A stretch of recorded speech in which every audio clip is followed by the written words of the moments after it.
अस्सलाम वालेकुम। सानिया टाइम में खुश आमदीद। ये है जी ज़बरदस्त सी आज मैंने एक रेसिपी तैयार की है। कप केक मैंने बनाए हैं, देख लें, बहुत खूबसूरत। और मैं कहती हूँ जब भी इसको मुंह में डाला ना तो ऐसे लग रहा था जैसे ना बस गुलाब जामुन मुंह में डाल लिया। बहुत ज़बरदस्त। बेकिंग का नाम सुनते ही सबसे पहला ख्याल हमारे जहन में ये आता है कि ना उफ़, ये बहुत मुश्किल काम है। मैंने लाइफ में कभी भी बेकिंग की तरफ मैं नहीं गई, जो कि मैंने ये फर्स्ट टाइम है ना मैंने ये बेकिंग की है। तो मैंने सोचा कि मैं आपके साथ भी रेसिपी शेयर कर दूं, तरीका शेयर कर दूं कि हो सकता है कि किसी को मुझे देखकर किसी के अंदर ना हौसला पैदा हो जाए और वो खुद भी घर में ना इस तरह बेकिंग कर ले। तो 1 कप मैदा लिया और इसको छान लिए हैं। छानने के बाद ना इसके अंदर फिर मैंने ना इसमें डाला है 1 चम्मच बेकिंग पाउडर और आधा चम्मच मैंने इसमें डाला है मीठा सोडा। बेकिंग पाउडर और मीठे सोडे में बहुत फ़र्क है, ये दोनों अलग अलग चीज़ें हैं। बेकिंग पाउडर का और काम है, मीठे सोडे का और काम है। बाज़ औक़ात हम लोग बेकिंग पाउडर और मीठे सोडे को एक ही चीज़ समझ लेते हैं, ये एक चीज़ नहीं है, ये दोनों अलग अलग चीज़ें हैं। इसके बाद फिर मैंने जो 1 कप मैदे का लिया था वही मैंने 1 कप चीनी का लिया और फिर इसको मैंने ग्राइंड कर लिया। ग्राइंड करने के बाद इसे मैंने एक बाउल में डाला।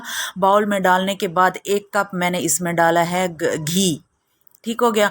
घी, आपके पास कुकिंग ऑयल है, कुकिंग ऑयल डाल लें। अगर इस जगह आपके पास मक्खन है तो आप मक्खन पिघला के वो इसमें डाल दें। फिर आप इसको इस तरह बीट करें। इसको आपके पास अगर बीटर वाली मशीन है तो उसके साथ बीट करें, अगर इस तरह हाथ के साथ दूसरे वाला है उसके साथ करें। बहरहाल इसको खूब बीट करना है। इसमें मैंने बिल्कुल आधा कप, एक नॉर्मल टेम्परेचर, रूम टेम्परेचर वाला आधा कप दूध डाला और फिर मैं इसको बीट करती गई। इसके बाद फिर मैंने ना इसको मिक्सचर में डाल दिया, मीठे सोडा और मैदे वाले में। फिर इसको घुमाती गई घुमाती गई घुमाती गई। इतना घुमाना है ना कि बस ये आपको घुमा के रख दे। जिस तरह इस वक्त मेरा दिमाग घूम रहा था, मुझे चक्कर आने लगे थे इसे घुमा घुमा के। कभी मैं इस हाथ से पकड़ रही थी, कभी उस हाथ से पकड़ रही थी, कभी मैं इधर से बीट कर रही थी, कभी मैं इसे इधर से बीट कर रही थी। लेकिन जब मैंने इसमें गर्म दूध डाला तो इसमें ना एक हल्का सा ना खमीरीपन आया और फिर जैसे ही बीट करते गए ना तो बिल्कुल मुलायम सा, स्मूथ सा, ज़बरदस्त बैटर तैयार हो गया। उसके बाद इसमें बिल्कुल, मैं कहती हूँ कि बिल्कुल ही हल्का सा ना इसमें ना फूड कलर डालना है। फूड कलर एक तो पाउडर शेप में आता है और दूसरा लिक्विड में भी आता है। अगर लिक्विड वाला आपके पास हो तो सिर्फ 1 ड्रॉप डाल दीजिएगा। ठीक हो गया। इसमें इतना नहीं भर के नहीं डाल देना, ये ना हो कि जर्दे की देग लगे।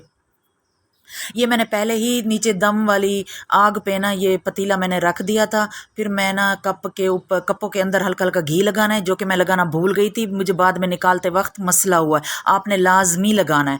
और ऊपर मैंने एहतियातन बटर पेपर रख दिया ताकि ना अगर कोई पानी वगैरह हो तो इसके अंदर ना जाए। सुबहान अल्लाह, माशाल्लाह, मैं देख के ना यहाँ ये कंडीशन देख के मैं बहुत खुश हुई थी।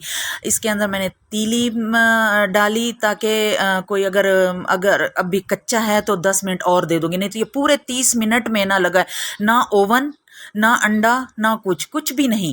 ज़बरदस्त ये तैयार हुए हैं, बहुत मज़े के थे। ऐसे लग रहा था जैसे गुलाब जामुन ना मुंह में डाल दिया है। आपने मेरे चैनल को सब्सक्राइब करना है, वीडियो को लाइक करना है और शेयर भी करनी है। ज़ैनब ने 2 लाइक दिए हैं, आपका 1 लाइक तो बनता है। अल्लाह हाफिज़।